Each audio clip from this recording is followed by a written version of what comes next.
성경은 사탄의 활동에 대해 명확합니다.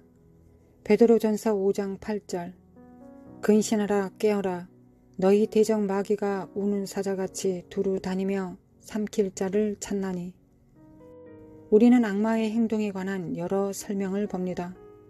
악마는 사람들의 삶에 자신을 개입시킬 기회를 찾기 위해 이 땅을 두루 다닙니다. 사탄에 대한 주제를 피하는 것은 어리석은 것입니다. 성경은 사탄과 그의 행동과 전술에 대해 우리에게 경고하고 말해주고 있습니다.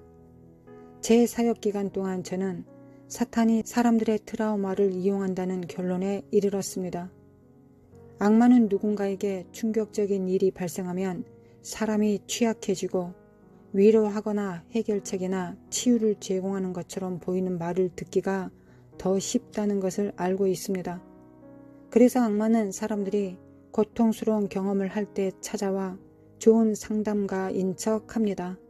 많은 사람들이 악마의 책략을 분별하지 못하는 이유는 마귀가 결코 자신을 적으로 나타내지 않을 것이기 때문입니다.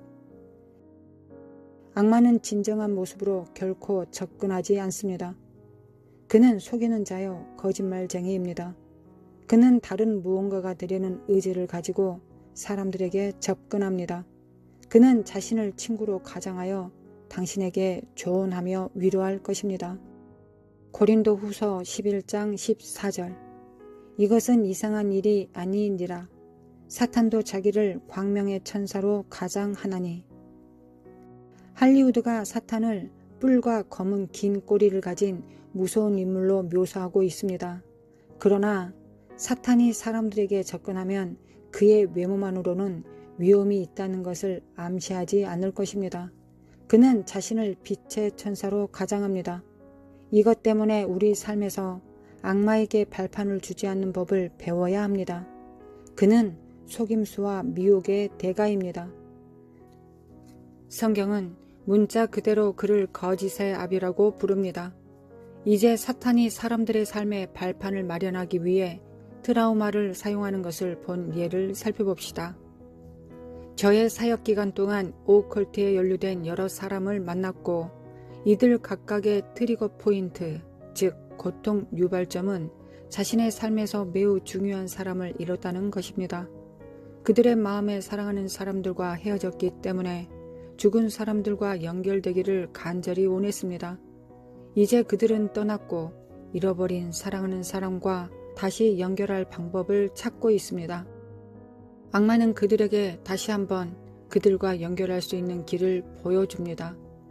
진실은 그들의 전부인 사랑하는 사람을 잃었을 때 영매에게 상담하거나 심령술사에게 넘어가는 것이 매우 쉽다는 것입니다. 그들은 가장 약한 순간에 있습니다. 악마가 영혼의 반대편에 있는 사랑하는 사람과 계속해서 의사소통을 할 수 있는 방법을 제안함으로써 그들을 위로하려고 할 수 있습니다. 그러나 하나님께서는 죽은 자의 영과 연결되는 것을 금지하였습니다. 사울이 이 죄에 걸려 넘어졌습니다. 그러나 대부분의 사람들은 그들의 트라우마 때문에 이 문제에 있어서 악마의 음성에 귀를 기울일 것입니다. 사람들은 사랑하는 사람과 필사적으로 소통하기 원할 것이고 악마의 방법은 좋은 수단으로 제시될 수 있을 것입니다. 저는 지금 그들이 어떻게 상담 매체와 강신술과 연루되었는지 저에게 말한 실제 사람들의 증언으로 이야기하고 있습니다. 악마는 공정하게 행동하지 않습니다. 그는 당신과 당신의 가장 약한 사람에게 접근할 것입니다. 성경은 내 백성이 무엇 때문에 멸망한다고 말합니까? 호세아 4장 6절 내 백성이 지식이 없으므로 망하는도다. 진실은 사탄이 하나님을 아는 지식이 없는 사람들을 공격한다는 것입니다. 많은 사람들이 상담 매체의 위험성을 모르고 있습니다. 악마가 사람들의 트라우마를 사용하는 또 다른 예는 부모님과의 관계의 트라우마를 자신의 결혼 생활에 투사하도록 만드는 것입니다. 연구조서는 편부모 밑에서 자란 대부분의 사람들은 나중에 배우자와 이혼하는 경우가 훨씬 많다는 통계가 있습니다. 부모님의 결혼 트라우마는 악마가 그들의 결혼을 공격하는 무기가 됩니다. 먼저 이해해야 할 두 가지 기본 사항이 있습니다. 첫 번째, 사탄은 결혼을 매우 싫어한다는 것입니다. 사탄은 결혼을 통한 출산을 매우 싫어합니다. 사탄은 관계를 깨뜨리는 첫 번째 존재입니다. 그는 아담과 하나님 사이에 분열을 일으켰습니다. 이 한 가지 사실을 이해하십시오. 사탄은 결혼을 싫어합니다. 결혼의 모든 어려움이 악마 때문이라고 말하는 것은 아닙니다. 이 방정식에서 악마를 빼내십시오. 결혼 생활에 여전히 아주 많은 문제가 있을 수 있습니다. 왜일까요? 두 명의 불완전한 사람이 함께 모이기 때문입니다. 아내는 완벽하지 않습니다. 남편은 완벽하지 않습니다. 몇 가지 문제가 있을 수밖에 없습니다. 그러나 사탄이 결혼 제도를 적극적으로 반대하고 있다는 것을 기억해야 합니다. 사탄은 결혼을 싫어합니다. 결혼은 하나님이 창조하신 제도이며 바로 그 이유 때문에 사탄은 그것을 적극적으로 반대합니다. 사탄은 관계를 파괴하는 일을 하고 있습니다. 사탄은 아담과 하나님 관계에서 그 일을 했습니다. 그는 당신의 결혼을 적극적으로 반대합니다. 개인으로서 당신은 부모님이나 과거 관계를 통해 경험한 트라우마를 결혼 생활에 가져가지 않도록 주의해야 합니다. 남편은 아버지가 아니고 아내는 어머니가 아닙니다. 당신의 인생 파트너가 다른 사람의 실수에 대해 대가를 치르게 하지 마십시오. 30대 중반의 청년과 상담했었습니다. 그의 부모가 어렸을 때 이혼했기 때문에 결혼을 기피하는 사람이었습니다. 그는 매우 성공했고 잘생긴 남성이었습니다. 그러나 그에게 일어날 일들을 그는 두려워했습니다. 성경은 결혼이 지구상에서 처음이자 가장 오래된 제도임을 밝히고 있습니다. 사탄은 결혼을 싫어하고 가족과 전쟁을 벌이도록 합니다. 사탄은 결혼이 이 땅에서 그분의 왕국을 확장하기 위한 하나님의 제도라는 것을 알고 있습니다. 가족을 좌절시키고 그것을 세우시려는 하나님의 목적을 파괴하기 원합니다. 그 결혼 생활이 파탄 날 때까지 갈등을 일으키고 배우자 사이에 증오를 불러 일으킴으로써 이를 달성하고자 합니다. 우리는 문제와 갈등이 생길 것을 이해해야 합니다. 서로를 적으로 보기보다 자신이 직면한 문제를 적으로 보고 남편과 아내가 힘을 합쳐 이 문제에 맞서야 합니다. 사탄이 사람들의 트라우마를 어떻게 이용하는지에 대한 두 가지 예만 사용하였습니다. 그러나 더 많은 예들이 있을 것입니다. 진실은 우리 모두 삶을 부정적인 것으로 바꾸려는 부정적인 과거 경험을 가지고 있다는 것입니다. 삶에 트라우마가 있다면 지역교회에서 기독교 상담을 구하십시오. 당신의 일을 하나님의 관점에서 하나님의 방법으로 도와줄 성숙한 기독교인들을 주님 안에서 찾으십시오. 당신이 전혀 잘못한 것이 없을 때 삶이 당신의 등을 찔렀다고 해서 매이지 마십시오. 당신과 당신이 겪고 있는 일을 다 아시는 하나님이 계십니다. 당신은 예수님의 이름으로 그분 앞에 와서 상한 마음을 치유해 달라고 요청할 수 있습니다. 당신이 직면하거나 현재 겪고 있는 모든 트라우마에서 치유해 달라고 요청할 수 있습니다.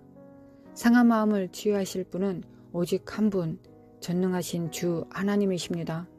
기도로 주님께 나아가십시오. 당신을 창조하신 분께 마음과 영혼을 쏟아 부으십시오. 당신을 사랑하시는 분께 마음과 영혼을 쏟아 부으십시오. 지금 절망, 어둠과 공허의 어두운 구름 속에서 당신의 트라우마에 혼자 있을 수 있습니다. 창세기 50장 20절. 당신은 나를 해하려 하였으나 하나님은 그것을 선으로 바꾸사. 하나님께서는 나쁜 상황과 시나리오를 좋은 곳으로 바꾸시는 놀라운 능력이 있으십니다. 성경은 우리에게 악마를 처리하고 악마에 대하여 우리의 승리를 얻는 방법을 가르쳐 줍니다. 야고보서 4장 7절. 그런즉 너희는 하나님께 복종할지어다. 마귀를 대적하라. 그리하면 너희를 피하리라. 우리가 악마를 정복하기 위해 따라야 하는 두 가지 원칙이 있습니다. 먼저 우리 자신을 하나님께 거룩하게 복종시켜야 합니다. 두 번째, 우리는 악마에게 대항해야 합니다. 우리가 악마를 대항할 수 있다는 것을 아십시오. 당신을 피해 악마가 도망갈 수 있게 할 수 있는 존재입니다. 당신은 그가 도망치는 것을 볼 수 있습니다. 그러나 먼저 우리는 하나님께 완전히 복종해야 합니다. 거룩하신 하나님, 세상으로부터 혹은 미숙한 관계 안에서 사탄에게 상처를 입고 허우적거리는 영혼들이 있습니다. 그 상처가 있으면 하나님을 오해할 수 있고 하나님과의 관계에서 단절될 수도 있습니다. 거룩하신 하나님, 이 시간 하나님의 치료하시는 능력과 치유하시는 능력으로 감싸 안아주사 내가 너를 높이리라. 내가 너를 치유하리라. 내가 너와 함께하리라. 나는 너의 모든 것을 알고 있다.